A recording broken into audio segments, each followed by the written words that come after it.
Monday Charles is missing, and only Claudia seems to notice. Claudia and Monday have always been inseparable. We're like sisters and friends. So when Monday doesn't turn up for the first day of school, Claudia's worried. When she doesn't show for the second day of school, or the second week, Claudia knows something is wrong. Monday wouldn't just leave her to endure tests and bullies alone. Not after last year's rumors, and not with her grades on the line.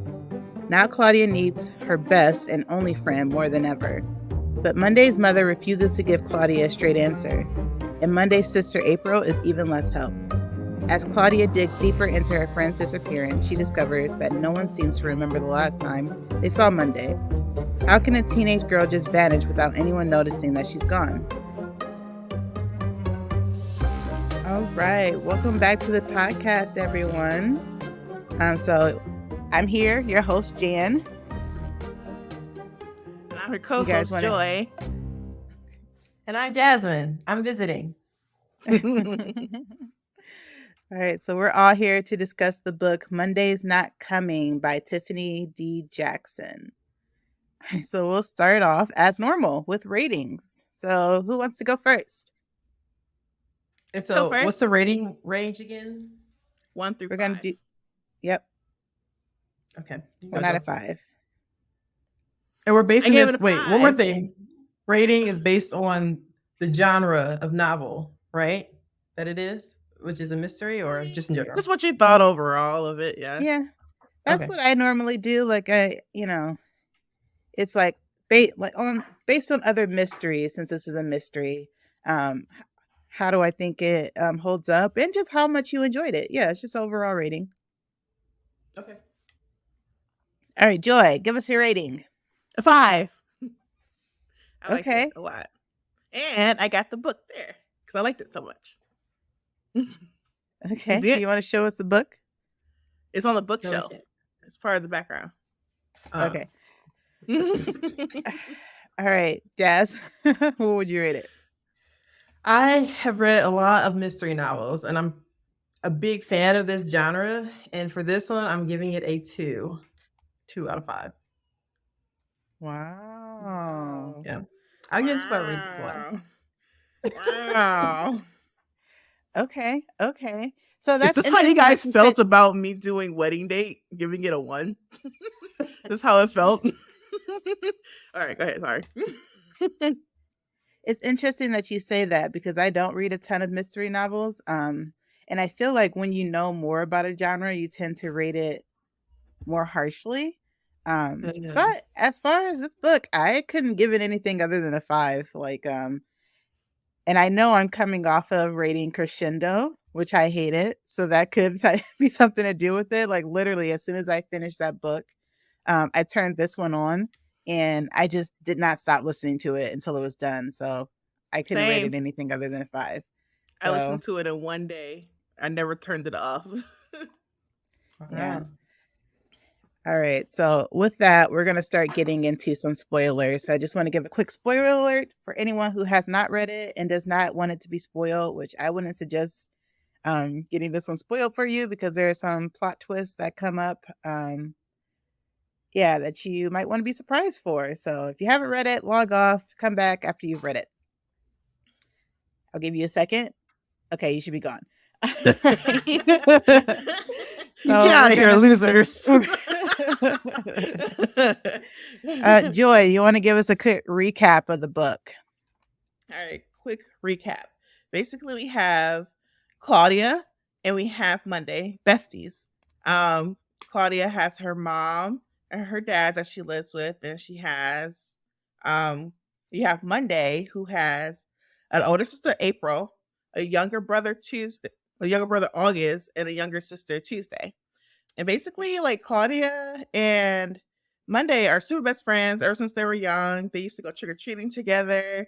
Although the moms don't really get along, like, they're kind of like friends because their kids are friends, but Claudia's mom doesn't really like her because it's said that, like, maybe there's drugs going in and out the house, or it's just an unsafe environment pretty much, so Claudia isn't even allowed to go over there without an adult present. One day, Monday is missing after Claudia comes back from summer break, and she's looking for her everywhere, and she just never turns up. And the thing about it is that no matter who she asks, like, she can't get a straight answer from anyone, you know. And eventually it comes out that, it's another one of those books that go back and forth, back and forth. But I think the way that's done here, it makes a bit more sense, other than, like, other than Crescendo, when it was like just confusing. This makes a little bit more sense when you're like thinking about it. You know what I mean? Um so it turns out, um Monday is killed by her mom, as well as August is killed by the mom. And they're found later, but it's just comes down to August and Monday's been missing, and no one's even noticed because they're black kids, pretty much, and the system fails them. So that's what it is. And turns out that Claudia is like has PTSD, I think it was, about it. So she forgets. This is the third time she forgot that Monday went missing. So she's actually, in the book, I think she's depicted as being 14, but she's actually 16, going on 17.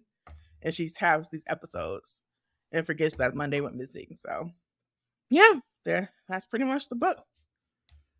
Beginning, middle, end. Yeah.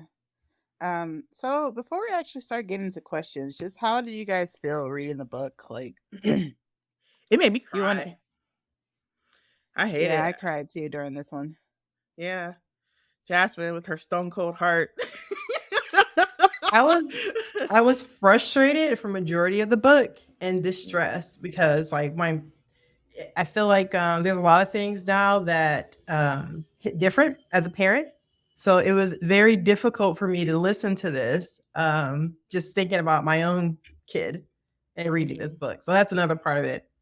I will say that the writing was beautiful. I thought it was excellent. And there was a part of me that kept thinking, I hope she's not dead. I felt like she was, but I hope, something happened where she was just malnourished or whatever. And I was just hoping that wasn't the case. But yeah, it's something about that, like when you say that, like I felt the same way. I kept hoping that she was okay, even though in the beginning she said like she went missing and they found her a year later. Like when I heard that at first, I was like, oh, they found her, like they found her body. But it was also like ambiguous enough that I was like, maybe they just meant that they found her and that she was not okay, but okay, right. And the only that reminds me of the first time I read Wuthering Heights. Have you guys ever read that book? I think at the beginning they talk about how it's not like there's no happy ending. It's not a romance, but the main character has sort of a romance, like an on and off again romance. And he's just a villain, straight up villain. But the whole time you're hoping that he's going to redeem himself, even though they said at the beginning that's not going to happen. Like you still hold out hope. That's how I felt with this book. I was hoping the whole time. I thought she was dead too, until Claudia said they found her a year later, and she had like marks, like scars all over her body. And I was like, okay, well maybe she was like you said, malnourished or something. And then when someone said she kept taking out flowers in the attic, and then someone peeked out at her from the window when she came with her mom. And then the baby Tuesday said that she always plays with her, but she always just stays in the closet for hide and seek. And I was like, please let this girl be alive in the closet for just like a year and a half. As horrible as it is, at least she's like alive, Right. That wasn't the case. Yeah. It was super sad though. Yeah, it's very traumatic for sure. Yeah. Yeah. You want to do characters? Sure.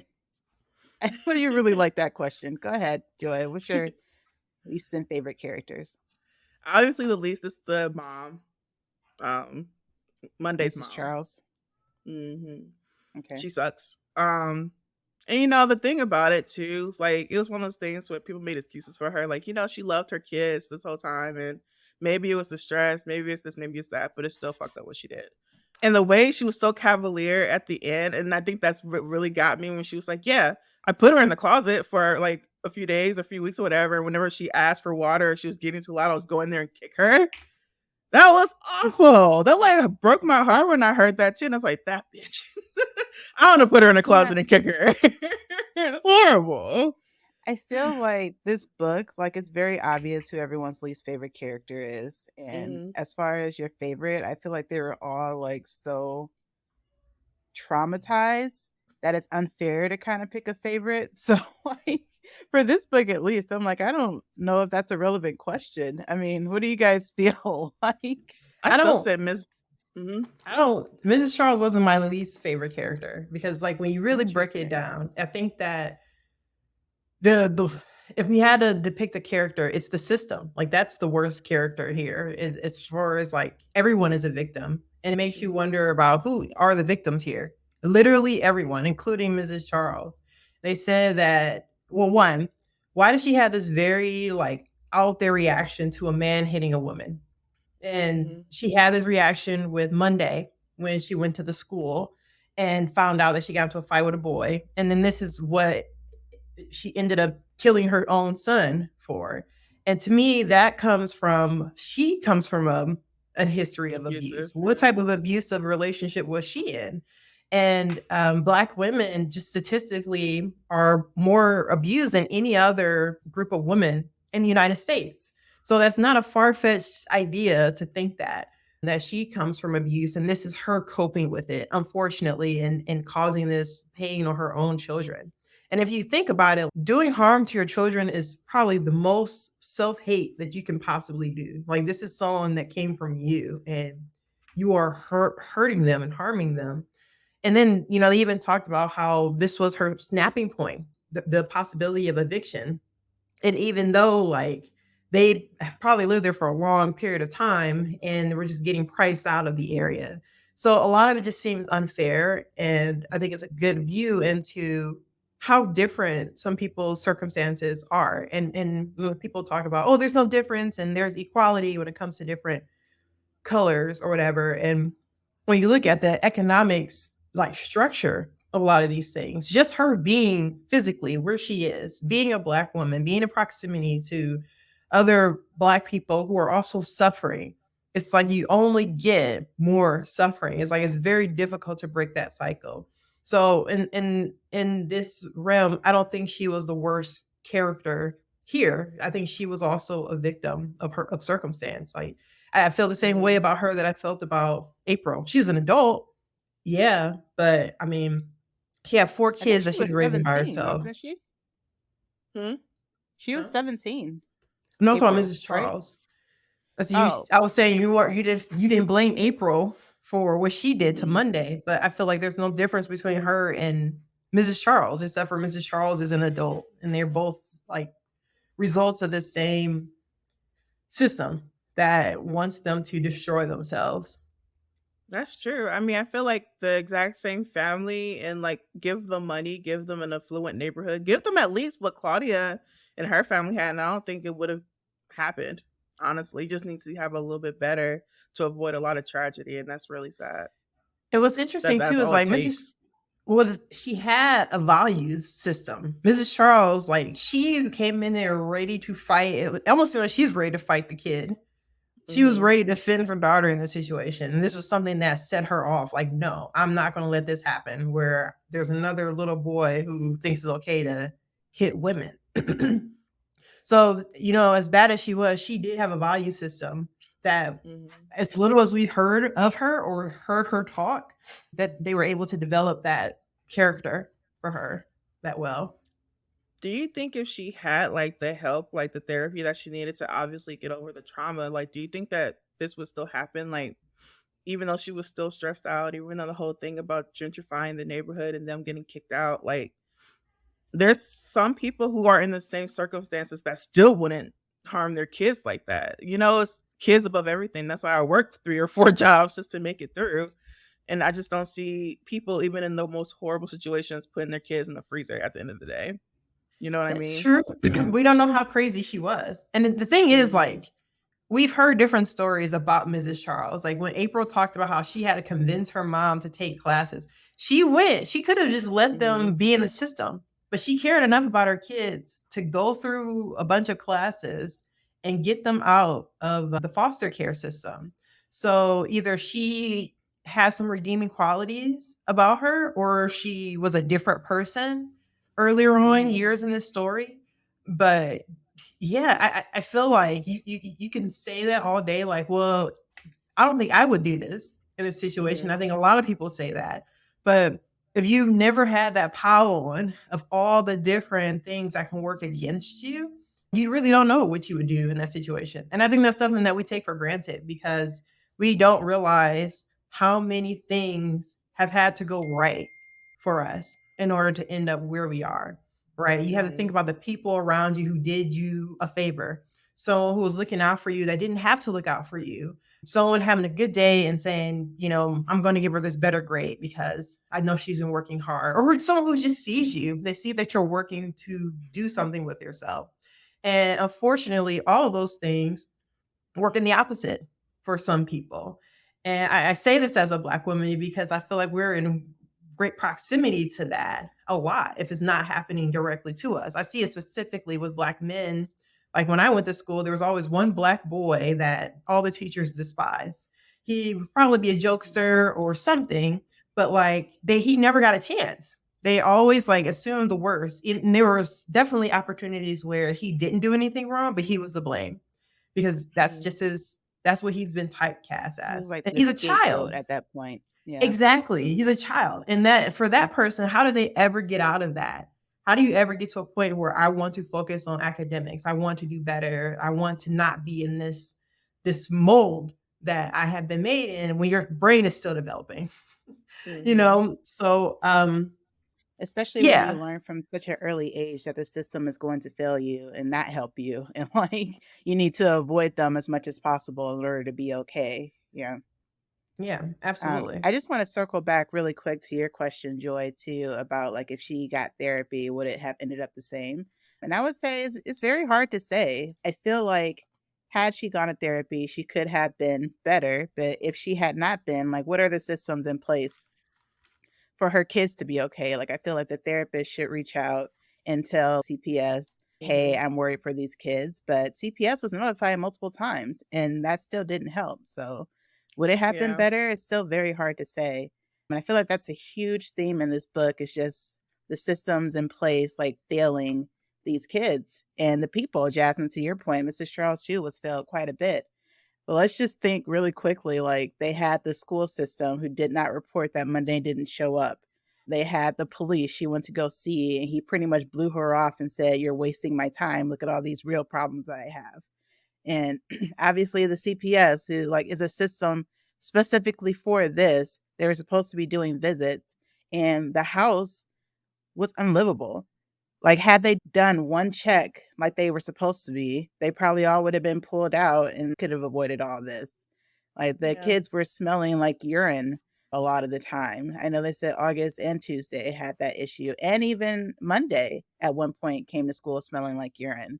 Yeah, there was just so many systems in place. And not to mention the gentrification that was happening that Jasmine, as you pointed out, could have been her snapping point. And that's how I interpreted it, just because of the way that she reacted to that person being in an abusive relationship.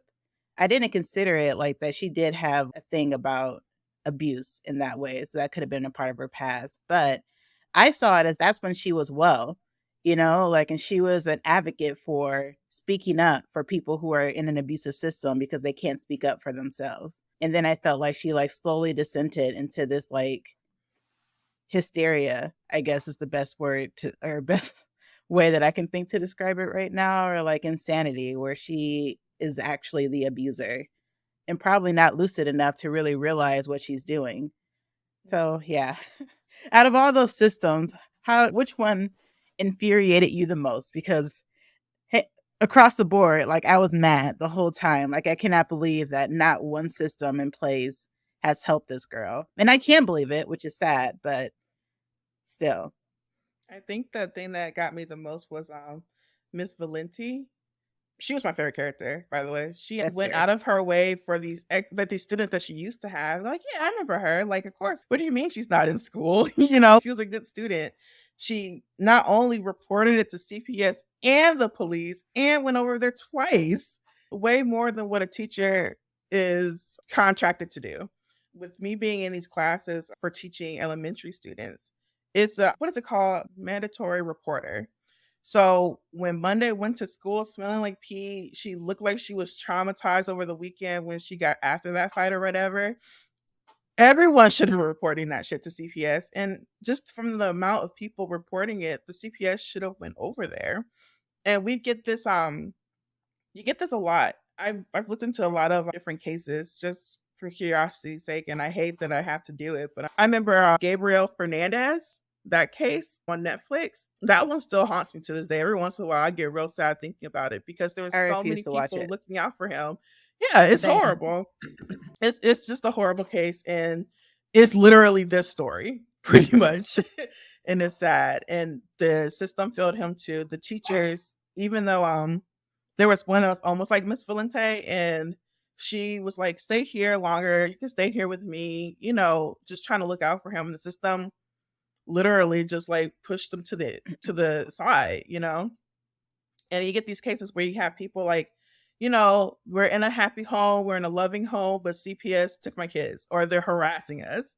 And that's what really makes me upset too, because you'll have CPS looking into the wrong cases, you know, and going after families that don't need the help, like they're being weaponized half the time, you know, and don't Yeah. look into the case that need it. So I think that when it comes to CPS, I can't even understand with the detective, like, look, I got a wall of missing girls. I'm trying to find them too. Unless you can actually report something for me. Like he could have went over there for like at least a wellness check, you know, Well, especially I after just Miss feel Valenti, like but even like not even just the wellness check, the way he was kind of sending to her, you know, after she said like she's not missing like that, like he could have said, what do you mean? Like, or like, can you explain a little bit more? These are some things to look out for, and if you see this, come back, but you know, you need that. Like, but what he did was say, do you see, these are real cases, these are missing girls, really look at this wall, this is what I should be spending my time on, like you are pretty much wasting my time, is what he said to her. So and when you say you need a parent to report, I'm like, that doesn't make any sense. Anyone can report a kid missing because what if the parents killed them? Like in this case, you know? So it didn't make sense to me what he said. And then I think it was really interesting to see it all from Claudia's point of view because she's a kid going through this, you know? So That was as an my thought adult, too. yeah, as an adult, it's hard enough to get someone to take it seriously. But as a kid, it's even worse because you have to convince the adults to take you seriously. That's the system that I thought failed the most, the parent adult relationship. And I think this is a very American thing that like you don't listen to your kids. Kids don't talk to adults. Like, and Claudia even mentioned that a few times, like being in adults' business or talking to adults like she's one of them.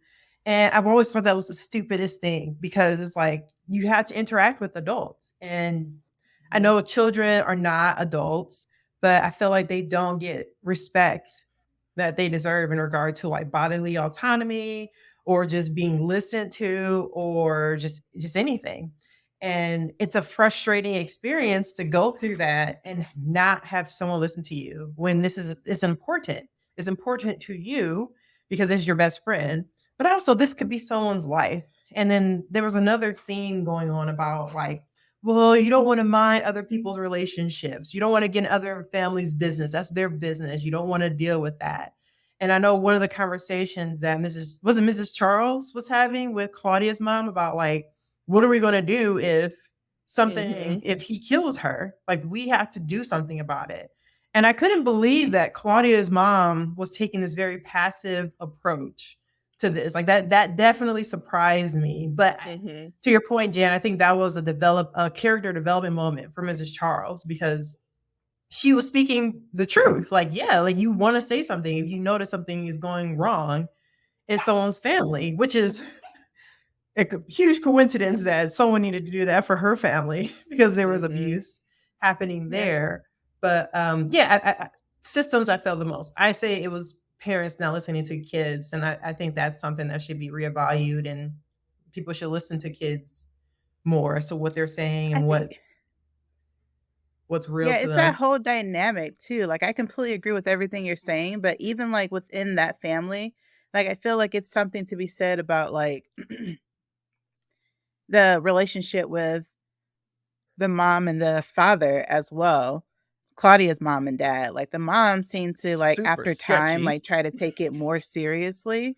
Yeah. And the dad kept saying, you both need to drop this, or I don't want to get involved. And like his word was final. And I feel like that's also bullshit that you see in like a lot of relationships where the man's word is final and like you don't really talk things out. Like the only time she won an argument is when she snapped at him. And that was Yeah. just to get a phone number. So I feel But like that's also something that was mhm. hindering them. And I know you said American families, Jazz. I feel like it's African American families in particular, or like just minority families, I guess, it would be the thing where like you're not meant to speak back to your parents, or like if you say something at the wrong time when adults were talking, then you were in trouble. And Mhm. yeah, that's definitely like a Not recurring to thing. Mhm. not to mention too, that age gap between the parents kind of creeped me out too. when he What was first the age gap? when Claudia said that her parents, they got married when Claudia's mom was 18 and the dad was 29. That's like me marrying an Yeah. 18-year-old. Yeah, they're a I missed decade that. apart. They're a Yeah. decade apart. Yeah. Not to mention like not just a decade. It's different when you're 30 and 40, I think anyway, than Yeah. 18 and 29. I was like, that's weird, you know, because not only did you get married, you had to be dating when she was a teenager, like But they said young, that he got married. They got 6 months. married 6 months after they started dating. So she could have been 18, but that's still ridiculous. So. Yeah, so maybe like that whole like my word is final too, like that age difference came into play. And that's also probably why Claudia's mom was like, maybe we should check in. Cause she was like, maybe it's just like, could see it from a different perspective than the dad would. And because Mhm. like, they both worked. But the dad wasn't there all the time. He was a trucker. So he probably was Mhm. just like, listen, I'm tired. When I'm home, I want to sleep. I want to eat, and that's it. I don't want to hear about the bullshit going on in the neighborhood. You know, when it could just easily be like girls falling out. So yeah. Which is also a dismissive approach. Yes. Would you have the same reaction if your daughter was a son? Right? Like, Right. Exactly. Probably would have got so a lot more respect. exactly. As far as like a friendship, well, I believe him. I believe that if he's saying that this wouldn't happen and they're friends, like maybe we should look into it. So yeah, there was something going on there too. I think the other part that makes it difficult for Claudia is that she has trouble with communicating, and she's super self-conscious about her intelligence. And even the way she talked to the police officer, like she wasn't very clear as far as what she was talking about. And instead of showing her patience, because you obviously notice like there's something though with this girl. She's not a good communicator, right? And if she's not a good communicator and she's coming into the police station, it has to be something that's serious for her, because a person that's not a good communicator would not put themselves in this situation where it's obviously intimidating. So the response shouldn't be to intimidate them more.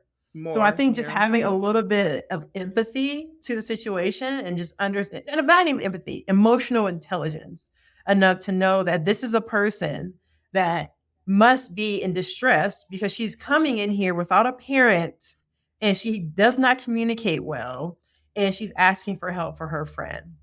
So that would have been enough. Like you would treat anyone who's in distress and coming in and saying, hey, I'm having a hard time. I need you to check on this person. I don't know what happened to them. They're missing. So yeah, just the dismissiveness in general was frustrating. And honestly, I remember being that age and feeling like no one is listening to you. Absolutely no one. You can talk to your teachers and they're dismissive. You can talk to your parents, they're dismissive. You can talk to your aunts and uncles. No one's really listening to anything you're saying. Like what, they say, oh, your little problems, your little girl problems, and it's not that big of a deal. And I just don't, it was just a reminder, like, don't be like this with kids. Like, what they have to say matters. And what they have to contribute is important to them. This is their entire world. They don't know anything else, and like, even if her friend was sick. Exactly. Even if her friend was just sick, like that's traumatizing enough. To only have one friend and they're not there. I also didn't like how her parents were when it came to her only having one friend. Her mom's reaction to that. She's like, "This is my only friend that I have, mom." She's like, "No, you have friends." And like, she just told you she don't have friends. Like, why don't you just listen? And Just she was listen to her. crying. Yeah. Yeah, I was so frustrated by that. Yeah, so yeah, there's just a lot of things like that that frustrated me. The whole damn thing was frustrating, honestly. I think with our generation too, with raising kids, we see kids as humans. We see kids as like, when people used to say like, I'm mean to my kids pretty much because the world's gonna be mean. And I see so much more now when people are like, well, why would you also want to be mean? Don't you want to be the safe Mhm. place when they come home to and talk to you about these kind of things?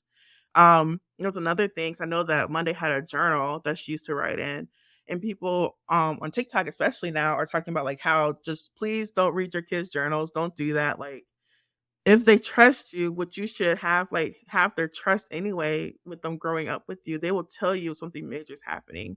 Because a lot of their excuses like, something's major happening. I want to know what's happening in their lives. But that's a relationship that you should be, fostering since they were born that they can trust you something is going on. Um, I don't know. It's just this whole I'm like, situation just makes you like kind of think like what you want to do as a parent and do better for your kids. funny that you should say that because you just said, like, don't read your kid's journal. I was like, no, why would I do that? And then I started thinking, like, well, if my kids started being a little shady, though, like, there's not much I wouldn't do to try to figure out what's going on. So I don't know. I feel like I might cross that boundary if I had to. Like, I It's so read their funny. journal. That's so funny you say that, Joy, because I was just talking to Chris about this yesterday. Like, I feel like there's a lot of things I experienced in childhood that made me who I am today, and it helped me develop grit. And when I think about would I do those same things to my son? Hell no. No, absolutely not. I would Yeah. never. And I think that everyone needs a point in life where they need to know to push through hardship. You need to know to push. And you need to know, like, even though it hurts, even though it sucks, like, you still have to work a little bit harder to get to the finish line. And for a lot of parents, I think in our generation, that was corporal punishment. That was, you have to do this thing that's horrible. And that's it. And that was pretty much, I don't feel like there were a whole lot of positive experiences I had with learning grit growing up. And when I think about times where I did learn grit, where I enjoyed it, was like running track or doing karate, like doing things like that, but never like with doing chores. We weren't rewarded for cleaning the house or, I don't know, doing anything that we needed to do. There was nothing on the other side of that that made it enjoyable for me to make me want to internalize doing work. And that's a problem because you don't even put that together. And on top of that, you are ruining your relationship with your child because now they look at you like you're the disciplinarian. Why would I go to the disciplinarian and tell him my secrets? Like Exactly. Yeah. I wouldn't do that. But It you makes can't no be sense. honest. You can't be honest with them because you're like, well, obviously I was out doing something I wasn't supposed to do. But, if I tell them about this as something that happened while I was doing that, I'm getting in trouble anyway. And I feel like the communication needs to be there from when they're very young and just show them like it's no one's gonna beat you if you do something wrong and as an adult.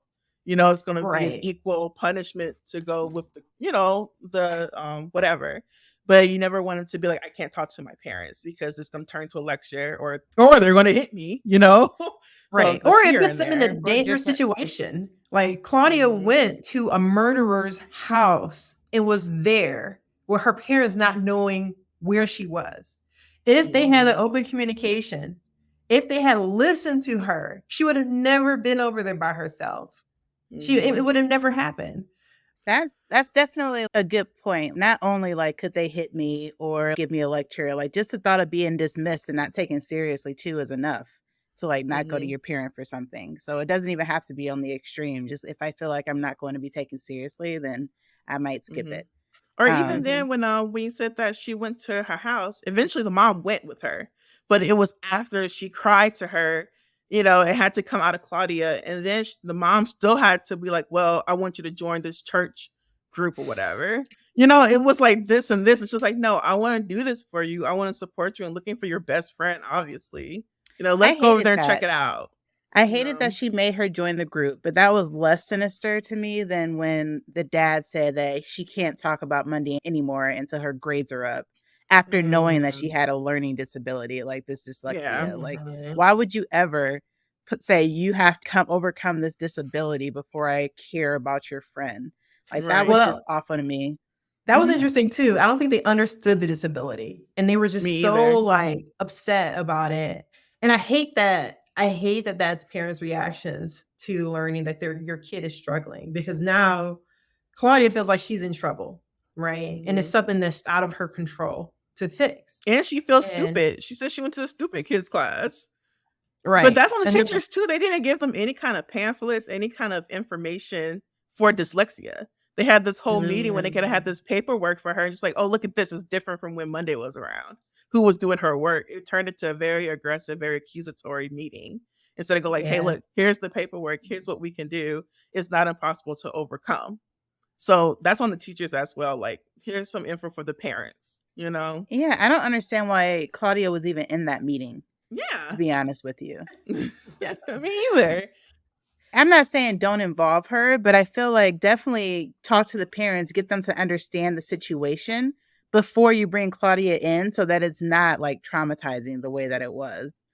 That's just this whole thing on itself, like the school system failing Claudia with her dyslexia and not explaining to them. I feel like with all schools, like some of these common like learning disabilities should be common knowledge, have assemblies on it. Like, hey, if you're having this issue, you might not be alone. Come to this place for help, you know?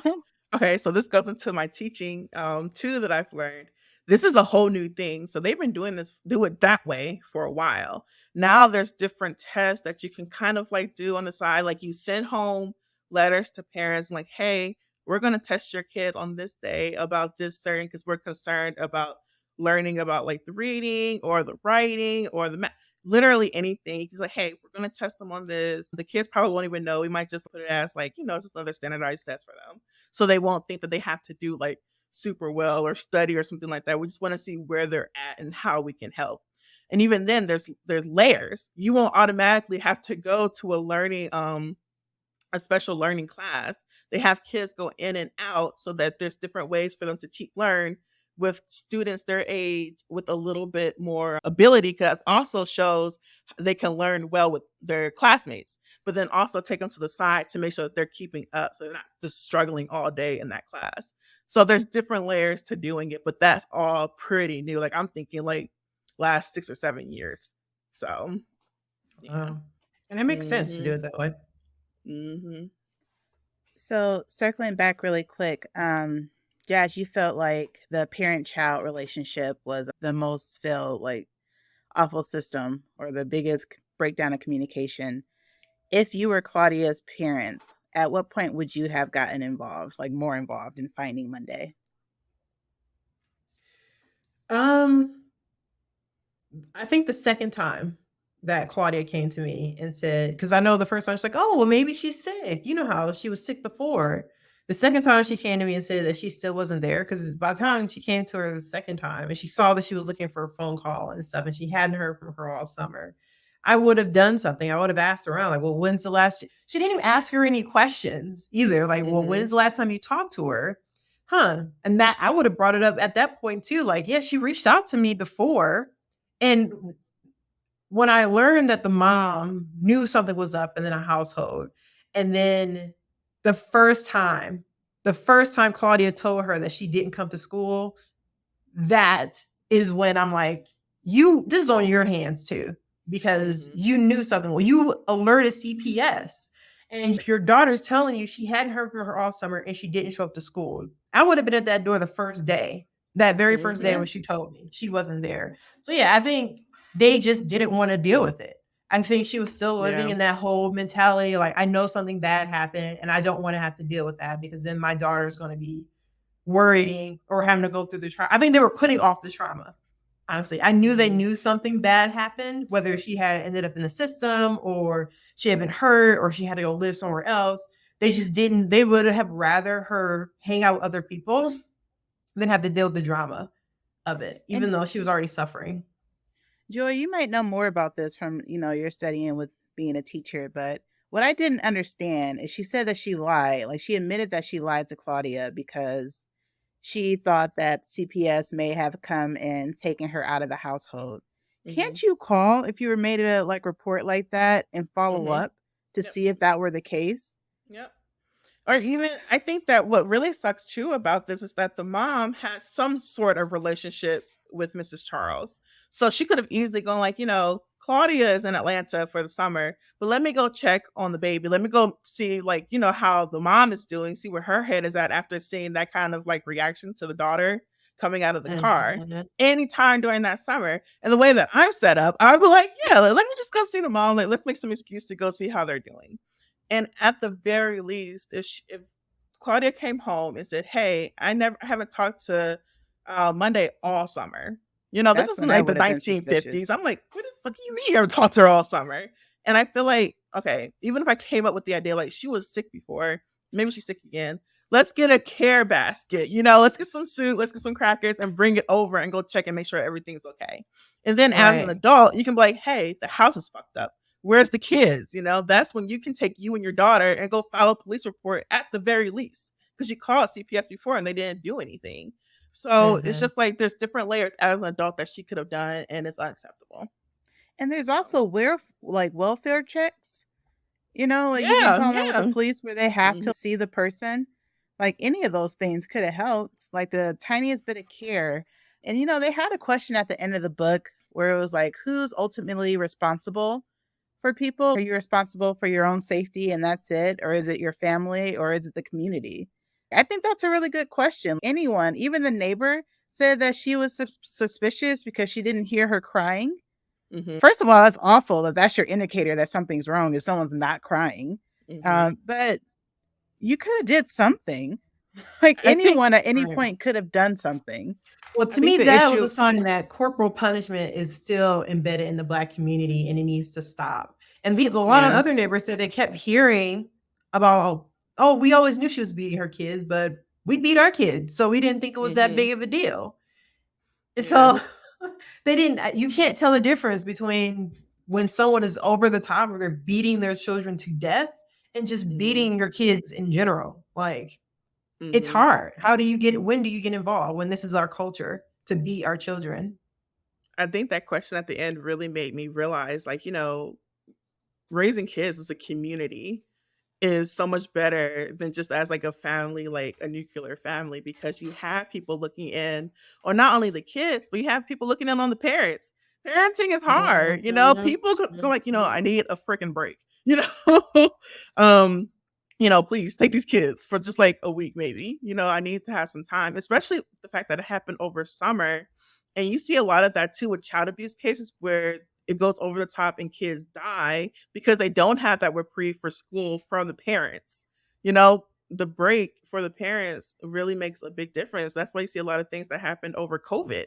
Things got real bad for kids Yeah. in abusive situations, not including parents in abusive situations, because they don't get that break during the day. Mhm. So I think that raising children in a community that looks out for each other, I think that's when it really is important. So I know personally I want to have a community when raising kids for my own mental health and for the kids too. Like if they can't talk to me or they feel like it's they don't want to get in trouble with me, I don't know if they'll feel that way or not, but I want them to be able to talk to somebody in our community to make sure everyone's safe. And just like with other Mhm. people's kids, I want them to be able to come to me so I can help them as the adult, in the situation. Not saying that, What everyone has the right advice, but at least it's something, you One thing know? I will throw in there is like Claudia's mom, while we're talking about her, because when more I'm thinking about it, she was probably my least favorite character. Um, Mhm. they at one point someone called her like your stuck up mom, April. I said, you and your stuck up mom. Um, Yeah. And when I think back, because we're seeing Claudia's mom through Claudia's eyes, right? When you start seeing her interactions with other people in the community, then you start seeing a different picture of what her mom is like. She's very involved in the church. She's very involved with her business, with like giving out food and things like that. But she definitely had this judgmental approach to everyone Even when she was talking about Monday's mom, like she was like, my kid doesn't fight. And Monday's mom was telling her, like, well, they were just doing what they needed to do. Like, no little boy shouldn't have put their hands on them. And so I was 100% with Monday's mom when they got into the fight compared to Claudia's mom. And then her whole situation, like she was so warm and kind to Monday on an individual basis when Claudia was sleeping. And to your point, Joy, why wouldn't she knows Claudia, when she knows Monday comes from this household that's kind of messed up.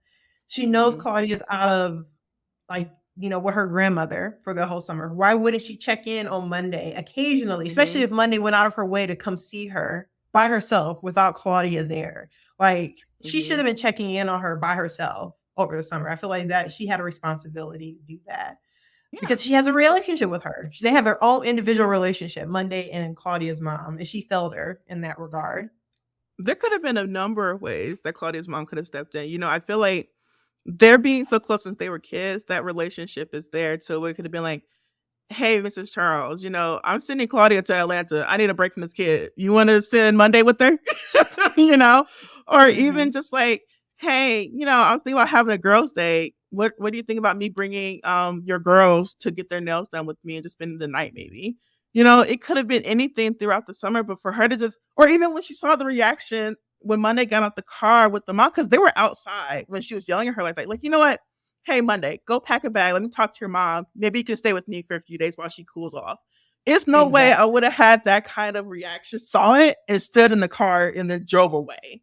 I'm like, let me diffuse the situation, get the kid out of the situation, get the mom, who obviously they have a relationship with, to cool down. Everyone's heated right now. Let me just diffuse. But she didn't. I don't understand why she didn't get out of the car too. And like, honestly, that could have been the one thing that would have saved her, because didn't Mrs. Charles say that she thought she was getting out of the car with a boy, and that's what set her off? Had you just got out of the car and said, "Hey, what's the problem?" or "How can I help?" you could have that could have been it. Like, I mean, August at that point was already in the freezer, but you could have saved Monday in so many ways. There are so many times where you could have stepped in. And that's that too. No one looked for August.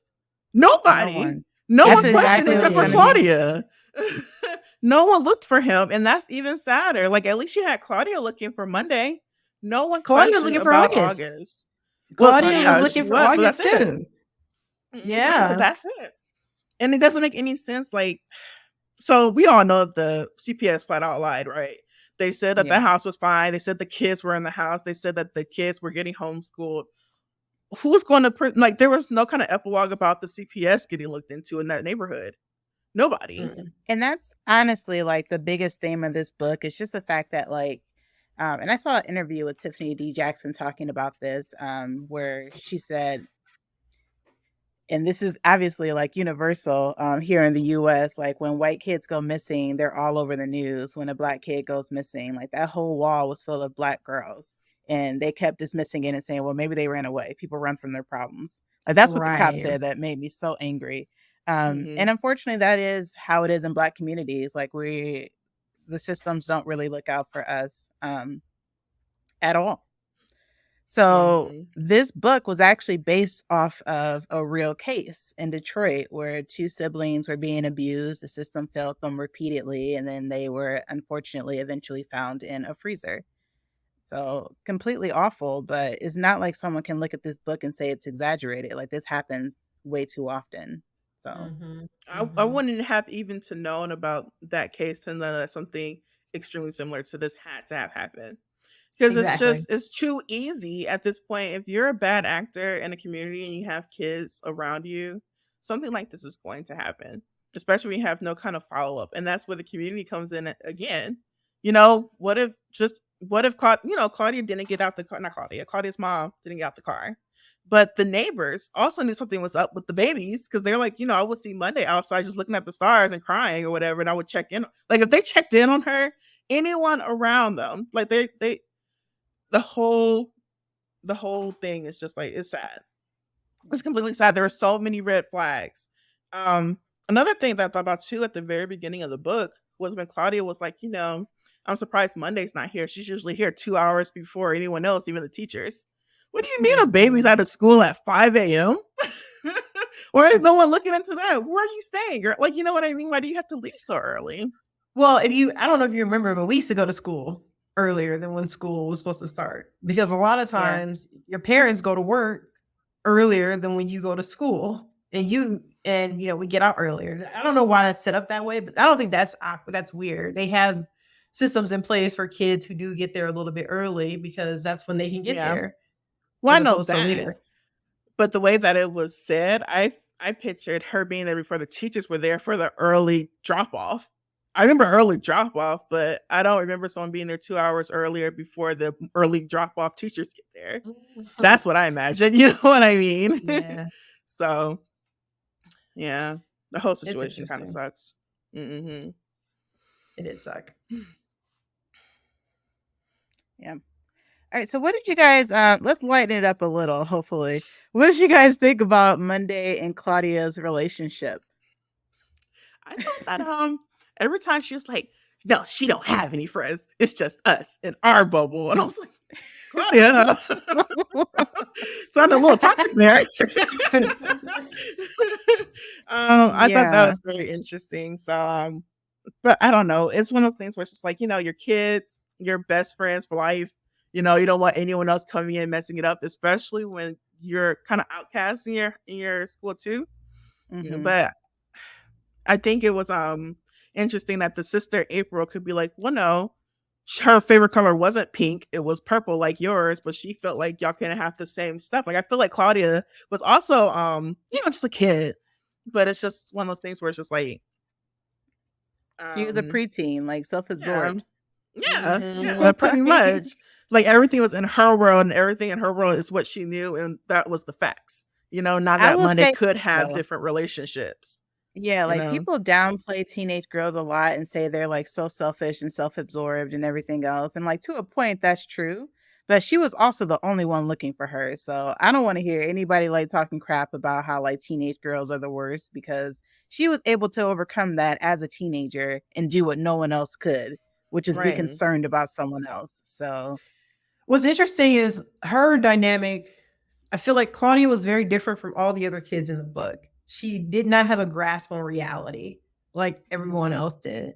And I think a good reason for that is because her parents sheltered her so much. Like, they put on this whole facade, like, well, she doesn't need to know about that, or we don't need to know. Even like Claudia's mom not telling her that she realized that there's something happening in Monday's house. They never talked about it. Like, hey, did Monday ever say anything to you about like, or have any weird bruises on her body or anything? Like, she's never had that conversation with her because she's protecting her daughter from the horrible things in the world. And I think at one point, what's her one ballet friend name? Megan. yeah. She said, y'all can stop babying her. And I'm like, whoa, who's babying her? And that was like the first inkling, like, does she know too? Does she know that this girl has been suffering for 2 years?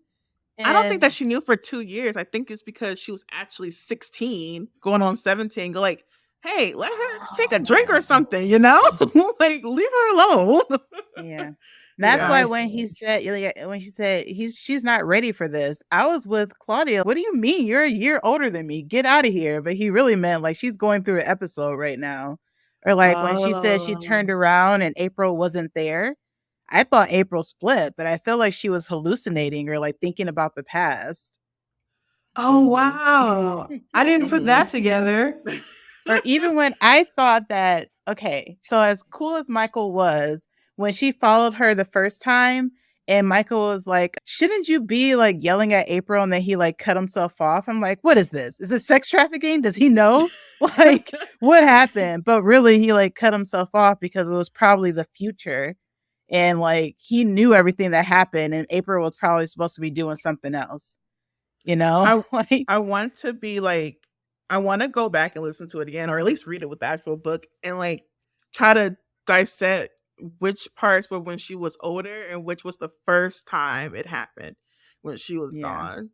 Right, because Michael she said that Michael's been with her the entire time. So she started hanging out with Michael right the first time when Monday started missing. But she didn't start going to the ballet class until she was gone. So I kind of use that as my marker to tell what's from before and what happened after.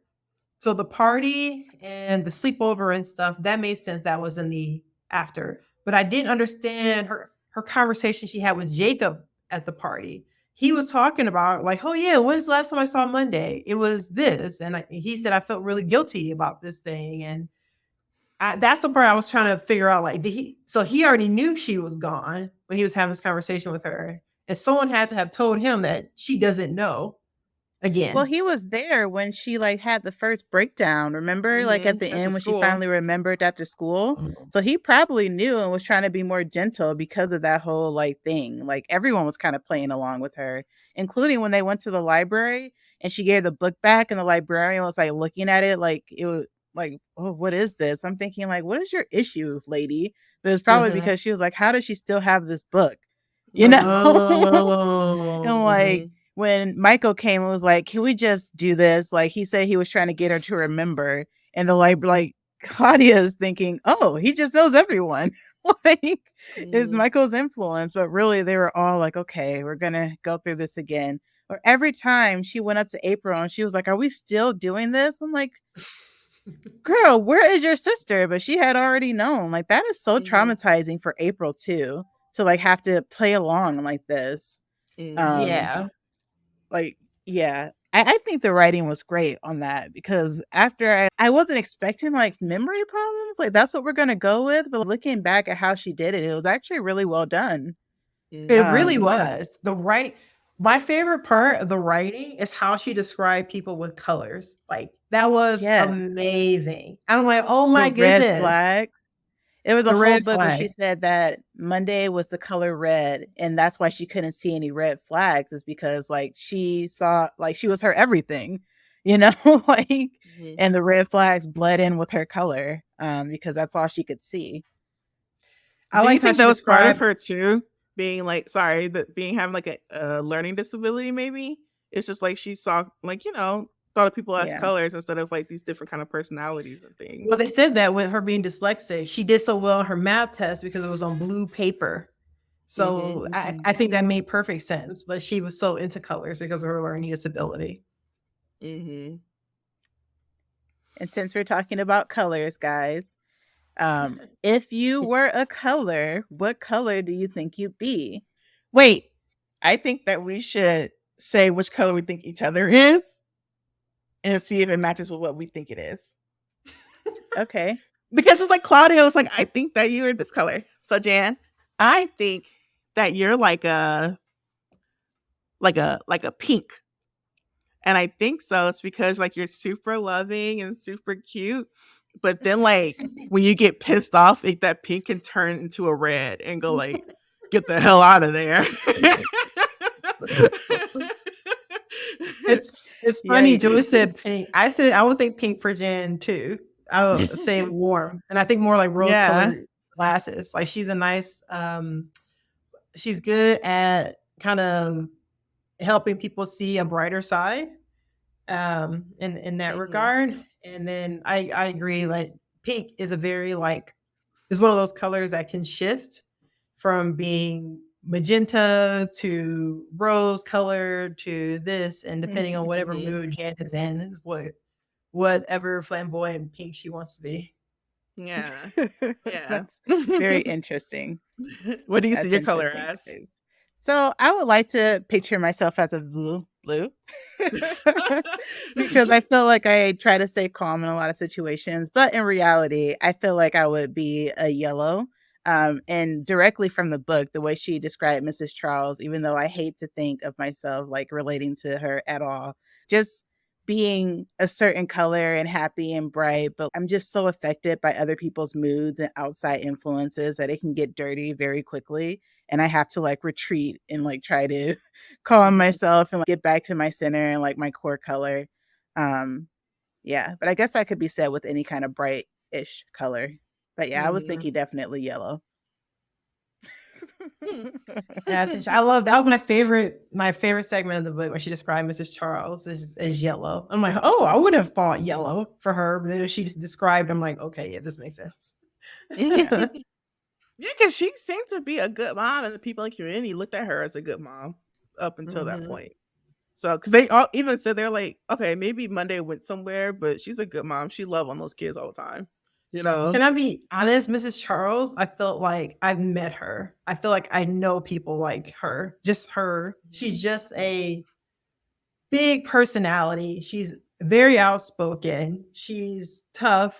I picture her being small, even though she's not, even though she's just like this rough person. And I don't know, overall, like she probably has this gel center that is just, yeah, I don't know. But yeah, she seemed like a real person to me. I mean, I feel like everybody felt like a real person. No one felt like a trope except for Mr. Charles, which I'm like, typical. Yeah. Yeah. Typical. Typical. Yeah, like. Jan, what do you think Jasmine's color is? Huh. I don't know. I feel like you would be like an orange because I feel like you're similar.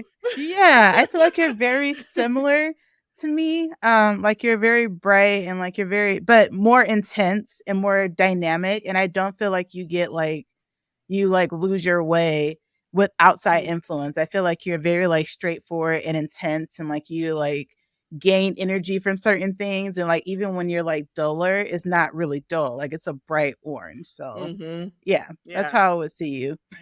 And you can never mistake it for a different color either. So like you don't get lost in the sauce or anything like that. Like you have a goal and this is the goal and this is what I'm doing. It's my goal, you know? Yeah. Very orange. And nothing rhymes with orange. Because nothing compares to orange. That's a good point. Yeah. Oh, that's nice. What do you think your color is? I was thinking green for myself just because I like the idea of just being. Well, is that blue your favorite color? Well, I said no. No, never mind. I was thinking green because like I like to create. I like creating things. I like the idea of like something starting from scratch and moving up, like a tree, like a root or growing and doing it in a way that's not like over the top or not over the top, but like to the point where it's going to stress me out, but something I enjoying it along the way. I think of green of like walking through a trail where I get to bathe in all the green and just get that energy. I think energy. Yeah. I think of myself like energetic and getting that and being able to share my energy with other people as well. That's why I think green. I like it. All right, compliment me now. Jay, you go first with Joy. I think Joy's a gray. No, I'm just kidding. I'm kidding. Joy, I feel like you would also be a yellow like me because you are bright and bubbly, but more like a golden yellow because I feel like you also aren't like as distracted by outside influences. Like it's a very like I'm like looking at this color here like golden, like yellow, you know? Yeah. Like, that's how I see you. And I feel like you can get bogged down pretty easily when you're overwhelmed, but it just turns into like a more golden color. Like it doesn't get muddied as much as a bright yellow would.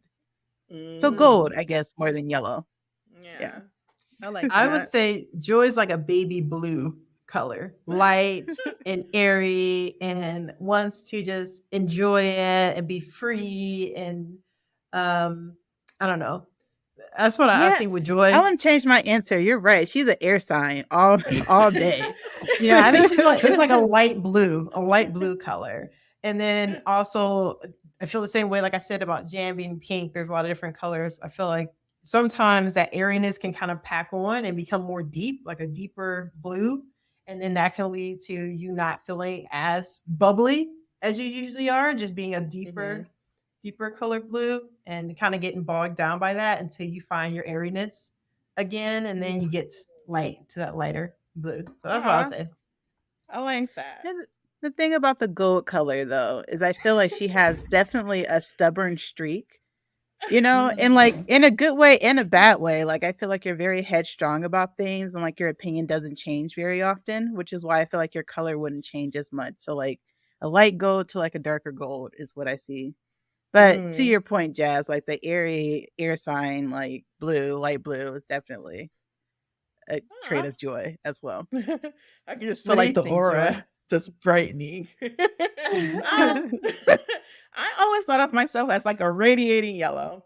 And this is why. I feel like I, instead of it being like more like for me, I feel like I like to give off energy like the sun kind of, and try to like energize others and give that good like feeling to other people. You know what I mean? And the better that I feel, the more it radiates off of me and, helps the people around me to feel better as well. And that's probably why I've always been like a jokester. I always want to make people laugh because the better I feel like the more that they feel what comes back to me. It's like cyclical. So yeah. I try to I can put see good that. things out there, and I feel like the yellow, like the sun, would be like kind of cool. And yellow looks really good on my skin tone.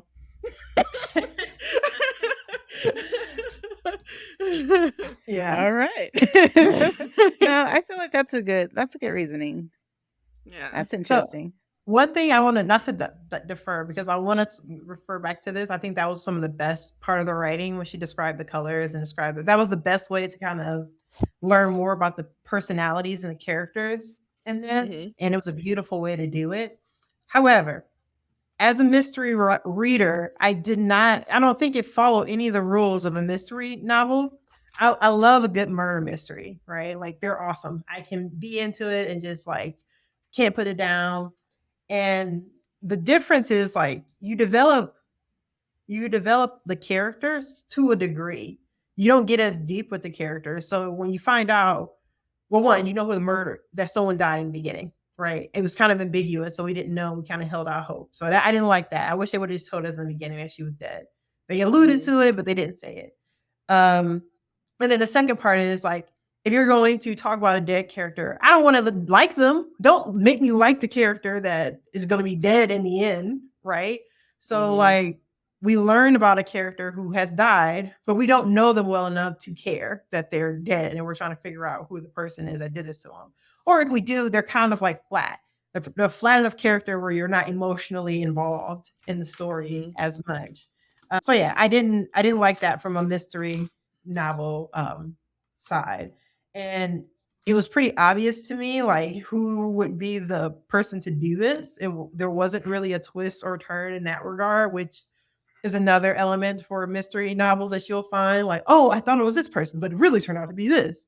Now the twist would have been like it being the dad or something like that, or whatever. I guess they kind of threw in the April did something, but it doesn't sound like April actually killed her. April knew she was going to die in the closet if she wasn't already dead. And she just put her in the freezer because she knew that if she started to smell, they're going to be kicked out of their house longer. She said she did it to buy time. So I don't think that really makes her the bad guy exactly in this. Like she was just trying to preserve her family for something that had already been done. Yeah, go ahead, Joy. I disagree. I feel like even though this is technically like a mystery, it's one of those things where yeah, you can have like a character like that you think did it but didn't really do it. But I feel like with this story in particular, because it hits home with like the real black girls missing in America constantly and CPS failing and the system failing, it's one of those things where it's like sure it can be like more like almost fantasy where it could have been this or twist or but I think it's sadder and more impactful to have just been like no real mystery. We all know the mom did it and the mom did it. It was just like a case of abuse and neglect and it's horrible. Like It is horrible. it's not a But to your point, yeah. you said it's no real mystery. There's no Yeah. mystery in it. I'm Well, not there is guessing. the fact that you were guessing to the end like proves that it was a mystery. We're all trying to figure out what happened to her. Like I told you at one point, I thought it was like a whole sex trafficking ring with the church involved, and that's why Michael knew. Like I feel like I was guessing the whole time, so it was a mystery. Like we held out hope, which means it was a mystery. Yeah. Like The if they mystery had was she told was us that, alive. yeah, if they had told us she had died point blank, like I feel like that would have took the mystery out of it because then it's like who did it when we knew who did it, like who the culprit was. The mystery was what happened. Can we still help? Why is no one helping? Like the mystery was like a whole like very sinister. Like the whole environment seemed sinister because there were all these systems who had so much authority, who could have helped the whole time, but they weren't. And we still didn't know what happened to this 13-year-old girl. Mm-hmm. You know, like all of those things. Like I feel like, and I don't know a lot, like I don't read a lot of mystery. I've read a couple, but I also know like when you get into like really deep into a genre, there are different tropes that you think of. Like with romance, there are like 100 different tropes you can have. Like I feel like it might be the same with mystery, where there is some where you learn like what happened to the person and you're trying to figure out what happened and who did it the whole time. And there are things like this where it's more subtle, like you kind of know, but not really. You know who did it if something happened, but we're trying to figure out what happened, you know? I think when you bring up the sex trafficking, I forgot that I thought about that too. That was the first thing I thought. I thought that the mom had sold her, and Yeah. because like when she first went to go answer, she said that the mom was completely different. That the TV was on, but it was never a show that the kids really liked. I don't know if she Mm. said a man was there or not, but men go in and out of the house or something like that. And then they also said that it was there was clues that she was sexually abused, and that was never answered either. So I'm like, who could have did that? You know what I mean? So there was a Hmm. few different But things that she could actually kind of like think about and see what it was. Like there's a couple of different like post-it notes, with the that's a red good thread point. between it. I guess. All right. Yeah. One, I want to comment on what you just said, but first I want to go back to the mystery thing. Me going in thinking this is a mystery was Hmm. a turn off for me. And if it was a Yeah. drama, a thriller, whatever, fine. Hmm. But calling it a mystery is not. Yeah, I think that's what set me off. Like, this is horrible. No, this is not Hmm. what I signed up for. Type of situation. If I had signed up for drama, then yes, that makes sense to me. In Hmm. regards to the sex trafficking, I forgot I had that thought too. And you said they Hmm. never answered the question on what was happening as far as her being sexually abused. April said that she had sex with the neighbor, which it sounds like the Yeah. neighbor was older, which I thought was Hmm. interesting. And the other part too was that Jacob's brother, Jacob's brother knew he knew Claudia and he knew Monday. And when Monday said that, well, I don't know. I had a thought that maybe she was messing around with Jacob's brother as opposed to Jacob until Jacob told his story about what happened with them. But I thought maybe because we had that one story where April was like, they didn't reveal this, but it sounds like April was pretty much prostituting so she can afford to take care of her family. I Hmm. almost feel like Monday started doing the same thing because there were things that she wanted, like who bought the hair dye for her to do her Hmm. hair at home. Um, yeah, and just things like that. She couldn't afford clothes or barely ate lunch or whatever. Hmm. And because the mom was always saying that she's fast and like she's been fast since she was a baby. Like what?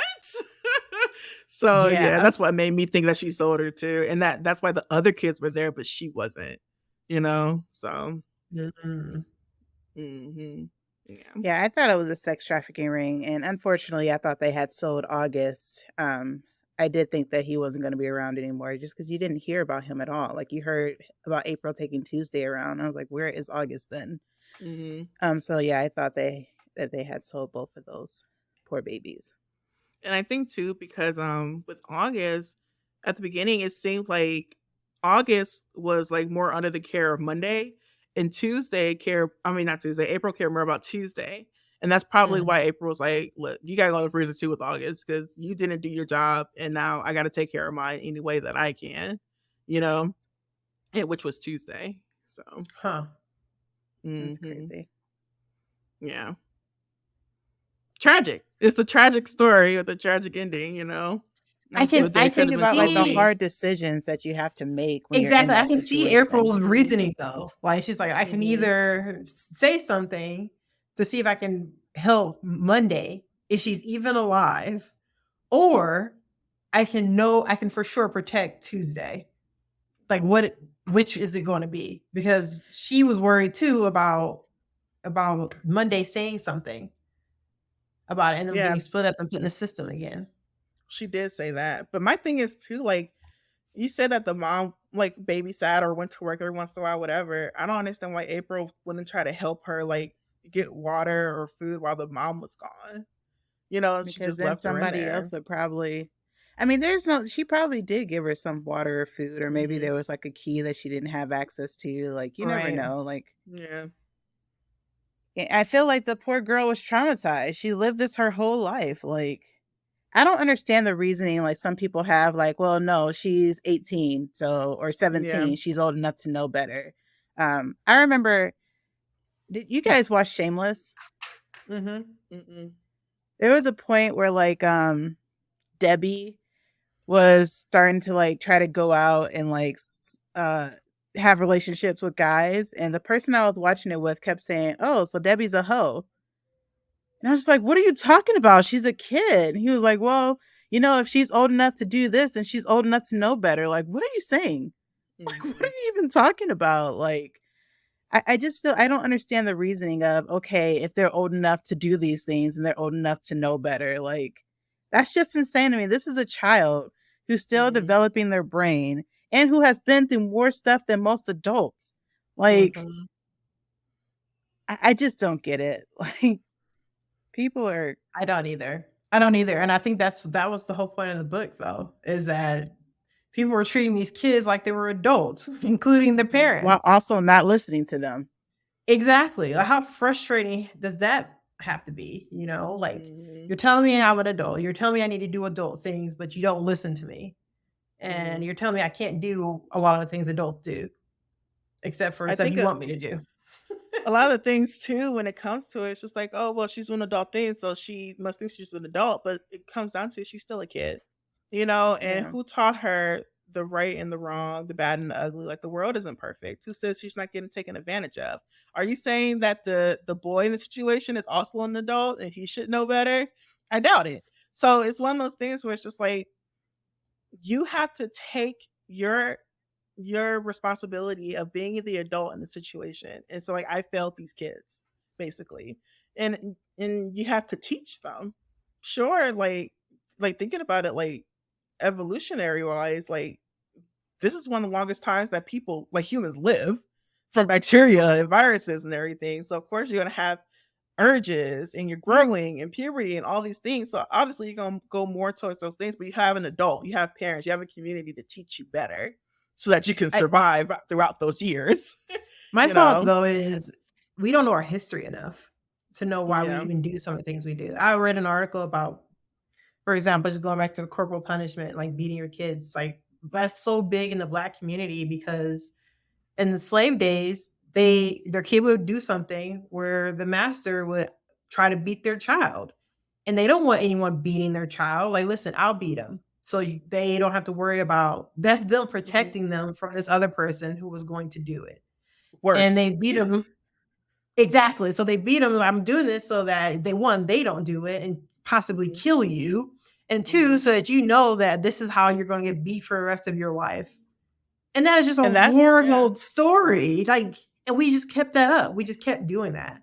And to a degree, Mhm. like, I mean, I understand what you're saying. Like, life is hard, but you're putting this thought in this person's mind that it's okay for someone to put their hands on you and physically Mhm. harm you.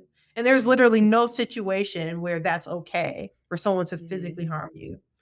Um, so yeah, I don't think we do enough introspection into that. Like, it's one thing to like have to deal with your kid in the moment because they are not doing what you want them to do, but also like a lot of things are put together. Kids don't know how to reason yet. They don't know the difference between right and wrong, and like if someone tells you to do something, you mean now. Like, they just don't know those things, and unfortunately, I think we forget that, or we don't know that, and think it's disobedience when it's just brain development isn't all the way there yet. So yeah. Mhm. Not to mention, if you're traumatized as a child or a teenager during that brain development phase, you're stunted. So even the mom, obviously she went through some kind of trauma as well, so she could have, um you know regressed, honestly. So it's just, and put her in a different kind of situation too. This all gives a huge reason as everyone needs therapy. And figure out those I traumas and do that, and like make sure that you don't teach the wrong things to your children. Like, there's a I rhyme love and reason that. for everything. So you need to, like, like, it made sense maybe back in the days to beat your kids to keep them safe, but today that's not the case. talking to your children makes more sense because they have to learn the empathy. They need to have the emotional control. As far as we're all black, we're all gonna have black kids. When it comes to like things like police brutality, our kids need to know more laws. Our kids need to know how to stay engaged but stay like calm, because other people will try to make them go and be aggressive or argue or do anything like that to make the situation worse. So, no, but the times that you have to teach your kids during that time, but you also have to know to teach your kids during that time and not just bring in what you learned from the time that you grew up, because that's not easy either. So, Right. And that bring on to that, Joy, like based on what you're saying, I feel like communication is a survival skill. And I don't think people have put that together. Just going back to like Claudia not being able to be a good communicator. And when it comes to talking to adults, because one, she has zero experience talking to adults because she knew she would get in trouble for talking to adults. So yeah, that can be a survival skill, even when it comes to police brutality. And then the second point you brought up, as far as like everybody needs therapy, I love that they put that in the book, because it seemed like Claudia's parents was doing all these things, involving everybody, telling the church, telling her friends, telling her all these people in the neighborhood what happened. And they weren't going to therapy. Like, why the hell you pulled your kid out of school because she's forgetting things, and you're just after her lapse the second time. This is now when you believe that it's time to go to therapy. I mean, I'm glad they came to that conclusion, but it's like, it just shows like that is still not a top priority in the Black community to get help, get therapy. And we need it more so than I think a lot of people do, just because we do deal with an enormous amount of trauma. Even though we personally don't go through any trauma, which, you're going to go through trauma, there's still so much generational trauma from your parents and what they experienced, and then your grandparents, and then just dealing with just all the things that are happening in society. So I'm glad that they put that in there. Like, that is the conclusion. That is how we get to fix things. I feel like at the very least, for reparations, therapy should be free for African Americans. Absolutely, at the very least. Yeah. At the very least, everyone needs help from the trauma that they've been caused by them and their generations behind them, and all these systems of oppression that are still in place. Mhm. I think that was like, again, I keep using the word sinister, but that's what it seems like, where you can't pinpoint how like the oppression or the trauma is happening, but it's there. Like, all of these systems had the opportunity, like any one, if just one worked out, this situation could have been prevented. But there were so many that failed when they had the power to help. And it's not even, oh, I tried and I couldn't do it. Like, they were abusing their power to a certain extent and being dismissive purposely. And Jasmine, to your point, intimidating when they should have been asking questions. And yeah, even when the teacher took her to the office and was like asking, like, where is the student? The person in the office seemed annoyed rather than concerned. Right. Yeah, it was just a very sinister vibe, the whole book. And I was, again, I felt like if I put the book down, like, I was also failing Monday. Like, I felt like I should care. Like, we need to figure out what happened to this girl, which is why I listened to it straight through. So, you know what else too? It dawned on me too that Monday and Claudia, they look so much alike that they could have been twins. I feel like Claudia's mom, especially wanting more children, she probably would have held on to that a little bit more too. What I said earlier, like inviting her over more, inviting her to Atlanta, or any of these different things she could have done for this girl. Because could you imagine like having a little girl that's not related to you whatsoever, but just being like, you look like my daughter, but I really couldn't like put myself out there because of this kind of stigma of just staying like nuclear family business is nuclear family business pretty much. I think she had an issue with her mom. And I think that was her way of kind of like dismissing Monday. I feel like if she was warmer with her mom, if her and her mom had more in common, she would have taken her in a little bit more. But I think there's probably even a little resentment towards Monday because of her mother. And I think that's messed up. Yeah. Well, she was dealing with so many miscarriages, and I feel like we didn't know that when she went to the door and Mrs. Charles said, "Well, I have a lot of kids to deal with, so I have to go back in. I know you only have the one." So, and like I was like, "Okay, like No, she said, what "I know how you why could did she only have the one." Yeah. Yeah, I Mhm. didn't it didn't seem as bad to me when I didn't know about 4 4 of the miscarriages. It's just Mhm. that was a low blow. And yeah, I agree. There was probably some resentment there. Um, Definitely. But I mean, after having 4 miscarriages, the way that my mind would have worked, Mrs. Charles had 4 kids. And I would have looked at them just like, my daughter is so close to this family. Let me at least help these kids. Let me, like, the way that, the family's struggling. Claudia's mom knew that. They obviously get close to Monday. Monday, Monday. bring some things over for the other kids, maybe make a dinner. Like, at this point, you're in a better position than what that family is, no matter what that mother said. If she were to take it, she could look at it as like handouts. Be like, listen, I made too many ribs for the church barbecue, whatever. Take some. Like, and that's where the community comes in. Even though maybe you don't get along with the mom per se, there's 4 little kids over there that needs the help. You know? Yeah, that's I feel like it's a fight or flight response though. Like she Yeah. knows something's wrong with this household.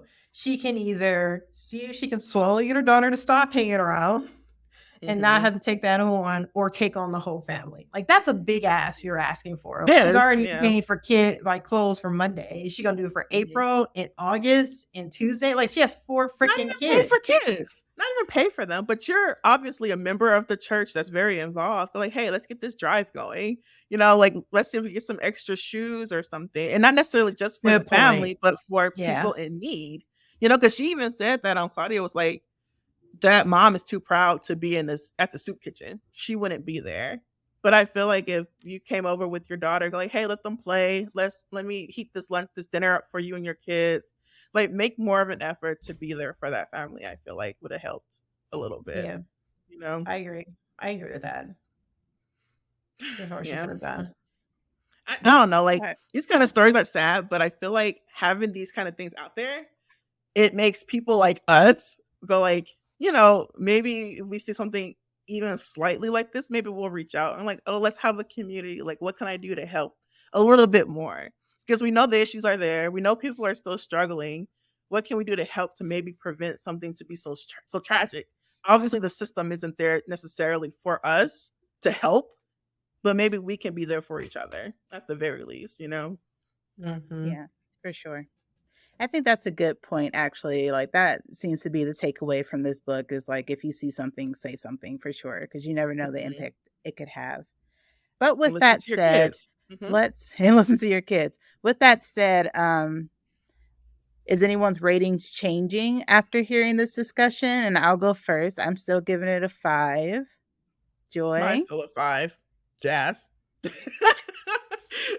What if It's okay, still a what if I 2. said separated from being a mystery? Do you like it as a story in general? Or I think it was traumatizing. Like it's it was traumatizing for me to hear. Like I don't need to read a book to know that this exists. Like it's just Here's putting the it thing. more in your face.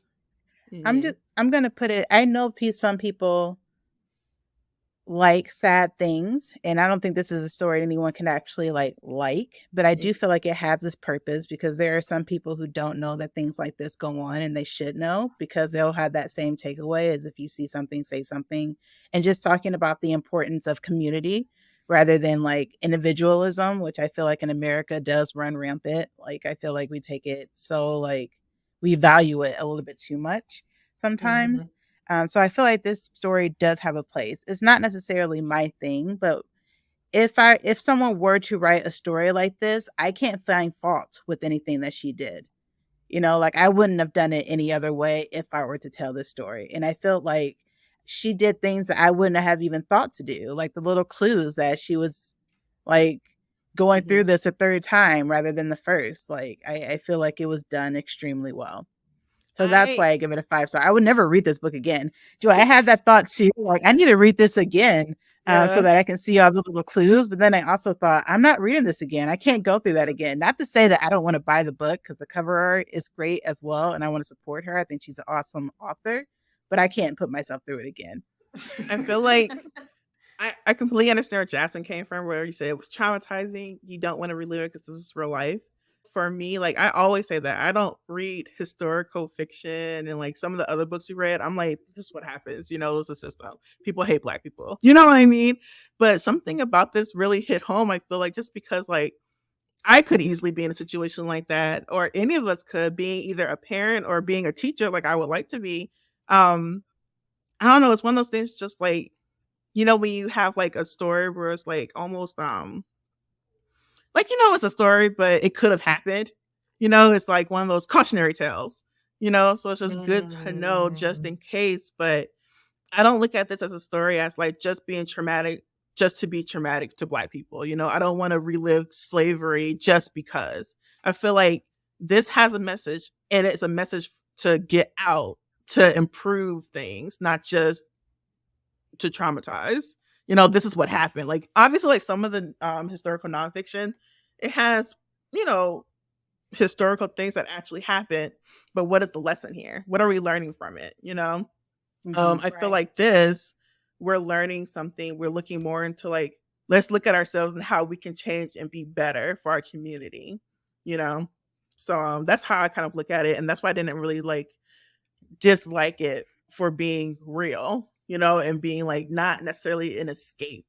It's more like putting us in a situation as a Black girl of today looking for help and no one's helping her. So, and that's the opposite of what you want to do today, That's a good point. And when I do think about the book, like I think the writing was amazing. Like she's a brilliant writer, just how she described things. How she was able, it wasn't a very long book, but she was still able to put a good deep character view on everyone, even characters that you didn't think were like the dad. She described what he was like for her. And we barely saw him in this book because he's always on the freaking road. So I think she did a brilliant job of that. I like that she included the African American vernacular English in there as well. And just there were so many different themes of like self-hate, especially in Claudia's family, things that they would say and do, which you wouldn't think. You can see it in Monday's family, but also in Claudia's. So I think it was a very realistic view of what the African American family is like, and what are some of the struggles that we have to deal with. So I do think it is a very real picture there. You call it a thriller or drama. I think I would probably give it a higher score because from a writing perspective, from the story, the way it was told, the way they put clues in, and the way that they were telling a story that was happening in two different time frames is brilliant. It was brilliant. It was a really good book in that regard. I just didn't like it being described as a mystery because it wasn't what I expected. It was actually classified in a couple of genres though. It wasn't a thriller and the mystery and the young adult novels. So let's just do young adult. What would you rate it if it were a young adult novel? I'll give it a 5 then for young adult because I think about books in young adult like Twilight.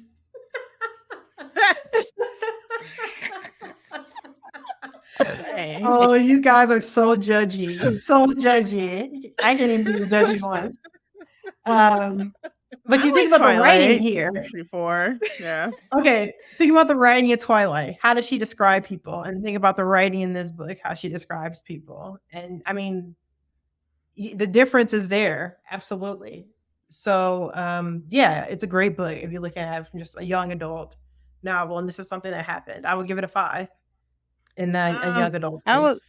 I want to defend my laughter right there because I read Twilight as a teenager and I liked it as a teenager. So young adult, I think is doing fine. But just hearing the book Twilight in relationship to this book, I think is kind of laughable. So yeah, I'm sorry. The one thing that kind of so when I was waiting for this podcast, I was super excited about this book. I was sad about this book, and I wanted to see what other people thought because we're not supposed to talk about the book until the podcast. And I was reading a lot of the reviews, and a lot of people were annoyed that she used so much AAVE in the story. But that was a part of the world. Yeah, it was Exactly. just like it's one of those things like I can see what they mean, especially being an adult reading the book. But if you put yourself in a situation, that's what it is. Like you will have a kid growing up pretty much next door to the hood too, so they would use more AAVE. Like it's realistic, and you can't tone or tell people how to talk or anything because that goes into the system as well. If Claudia went into the police station not using AAVE or not being dyslexic, maybe she would get more help. Maybe if she could explain herself more, she would get more help. And I feel like having her have these different walls that she would have to hit if she wasn't a kid, being one of them, or not using AAVE, because I've noticed she's like, nah, like she's not missing like that. You know what I mean? I feel like she would have been taken more seriously, but that's also part of respectability, and Mhm. that's another issue, part of the system. Yeah, Um, right. Like when at yeah. what point did AAVE become bad? Like why is it it's a part of our culture. It's a part of American Yeah. history. Yeah. So and it's a part of our today. Just because Mhm. the white majority does not accept it does not mean that it's not a language that is used like any other languages that are used in the United Mhm. States. Yes, I just wanted to bring that up so that people can like, if you did get like kind of like, I'm not really feeling it because of that. Think of the reason why, like you're part of the story when she writes that way. You're not an outside member looking in. You're supposed to be part of it, and that's how these kids were speaking, in that area. So just like one of the things, like if you're gonna read a story like that, remember when you review it, why it's written that way. You know what I mean? So I just wanted to throw that out there because I saw a lot of that and they marked it down a lot. Like they were like, oh, it'd be a 5-star, but I marked it as 3 because the AAVE got too much. Or this kid said whatever too much. What teenager did you not meet that says whatever a lot? You know what I mean?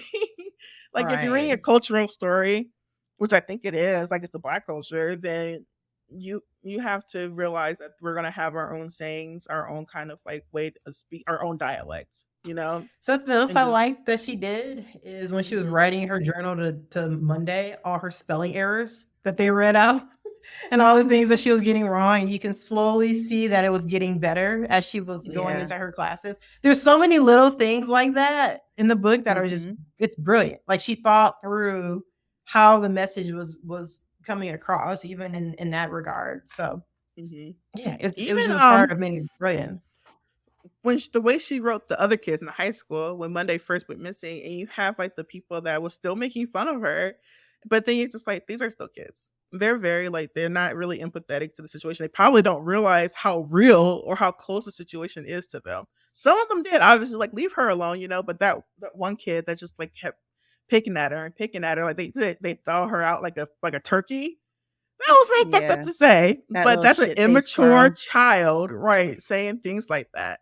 And I feel like maybe that was a wake up call for him too when she's just screaming. And like, I thought about her screaming in that cafeteria and just the trauma that those other kids went through, just having her screaming in the cafeteria, having a breakdown. All those kids should have been like, maybe the teacher should have been like, let's have them talk to people, just in case. Make sure the school counselor is like available, maybe for a couple days for these Right. kids. 'Cause that's traumatic in itself, much less your best friend going missing. You're the only one looking for her and she's dead, And she and keeps then speaking getting in this bullied at language. school. When she spoke in Hmm. the other language that only they knew and she couldn't Hmm. stop and no one understood her, like that just broke my heart. Because like Hmm. literally you look like you're not making any sense. They think that she's speaking in tongues. But really she's speaking this language that only her best friend who's now dead can understand. Like Hmm. that hit hard. Like, yeah, Yeah. it was And then rough. for her to not speak at the funeral, so that should have been another sign that she needed therapy from her parent. You know what I mean? And then for the other I, kids to go up there and speak too, like I get when why they she didn't speak bullied at the Monday. funeral. That funeral was Yeah. Me too. bullshit. That funeral Yeah. was Me bullshit, too. and I didn't want to be a part of it. Like that's the take I got from that. And April said the same thing. Like April didn't speak at the funeral Yeah. either, and they both knew her the most. Like you have people up there saying that she was their friend, which they were her bullies. Um, Hmm. yeah, and then all these people, only people who really spoke that actually knew her was the teacher. And then she stopped. She sounds like she had her own trauma too because she didn't. She moved. She moved after Hmm. the incident. But Yeah, yeah, I and that's get what I why was she gonna didn't say speak. No, I'm not about saying that that she kid that should was have. making Yeah, what you say, Jam? I was gonna tell you about the kid that was making fun of her, Carl or whatever his name was. Like, you never know what's going on with his story either. Like, he probably has his own trauma. Like, I think that was a very clearly represented in this book that you never know what other people are going through, and especially in this neighborhood, this like space that we're all in. Yeah, it's just you're put through a lot. Everyone, I feel like, is put through a lot. Like, definitely it hits harder when you're in a lower economic status, but I feel like all of us in the African American community has some kind of trauma with Mhm. systems that are put in place right now. So, But even him Mhm. being a child and saying something so heinous like that, I feel like that's one of those things like you should know better than say something like that. Like that's awful.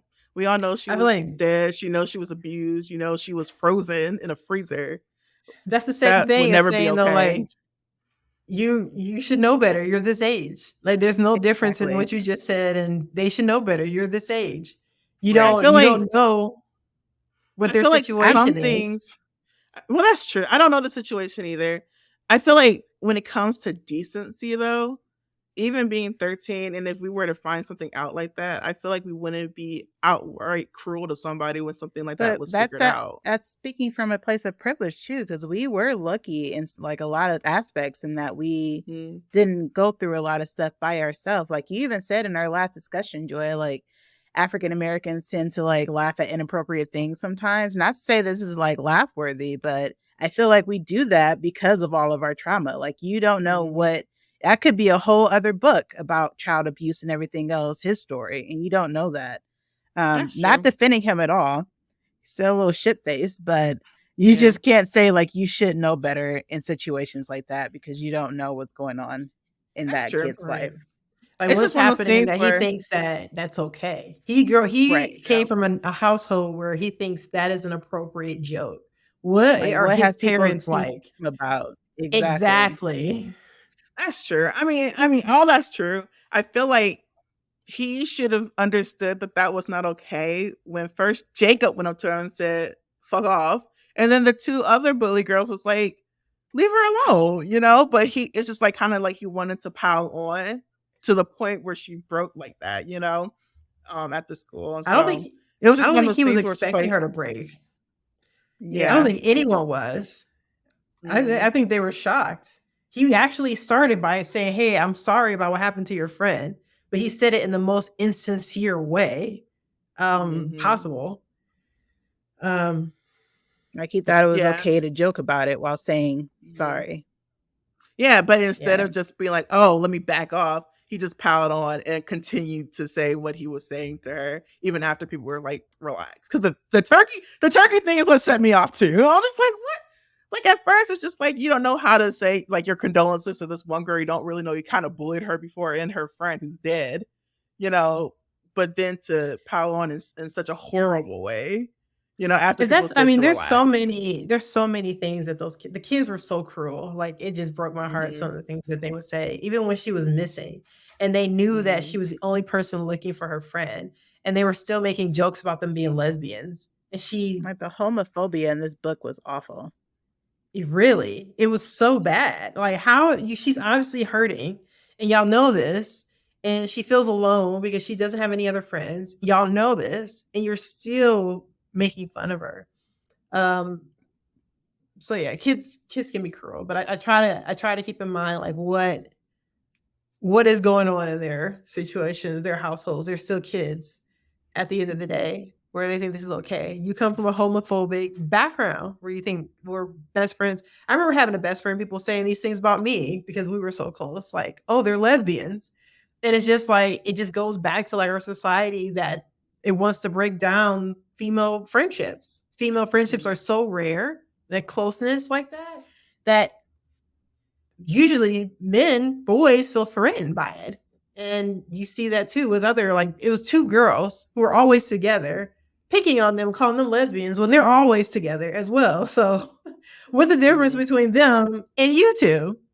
But if you can put the blame on them for whatever reason, then, maybe you're not going to get picked on.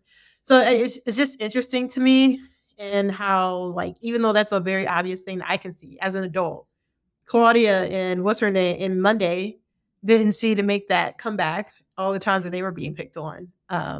In that regard, it just shows you like they're still developing, they're still learning, they don't know, and yeah. Well, I think we can wrap this one up. Again, I think it was a great book. I'm very impressed with Tiffany D. Jackson and her writing, and I know that we have a lot of her books on our list, which brings me to our next book for next week is also by Tiffany D. Jackson. And this one is a horror. It's still young adult, but in the horror genre. It's called White Smoke. And I'm going to read this synopsis. So, Marigold is running from ghosts. The phantoms of her old life keep haunting her, but a move with her newly blended family from their small California beach town to the embattled Midwestern city of Cedarville might be the fresh start she needs. Her mom has accepted a new job with a sterling foundation that comes with a free house, one that Mary now has to share with her bratty 10-year-old stepsister, Piper. The renovated picture-perfect home on Maple Street, sitting between dilapidated houses, surrounded by weary neighbors, has its secrets. That's only half the problem. Household items vanish, doors open on their own, lights turn off, shadows walk past rooms, voices can be heard in the walls, and there's a foul smell seeping through the vents only Mary seems to notice. Worse, Piper keeps talking about a friend who wants Mary gone. But running from ghosts is just a metaphor, right? As the house closes in, Mary learns that the danger isn't limited to Maple Street. Cedarville has its secrets too, and secrets always find their way through the cracks. So that is White Smoke by Tiffany D. Jackson that we will be reading next week. And I'm not going to lie, I was very excited that it was Tiffany D. Jackson. And now that I read that synopsis, I'm like, I don't want to read it because it sounds scary. It sounds good. I'm excited. Yeah. I don't know why I put myself through this like horror theme because I'm stressed. All right. That wraps up this podcast. Thank you, Jasmine, so much for joining us. Always appreciate your point of view. Any final thoughts? No. Final thoughts? No, I don't think so. Okay, well, as always, we want to hear from you guys. So, Joy, can you tell them where they can find us and reach out? Well, you can find us at Black Girl Reads Podcast on TikTok, Instagram, and our Gmail. Just at Gmail at the end. On Twitter, you can find us at Black Girl Reads Pod. The podcast was too long. And remember that the black is BLK. That's how the cool kids spell it. All right. Well, thanks guys for joining, and we'll see you next time.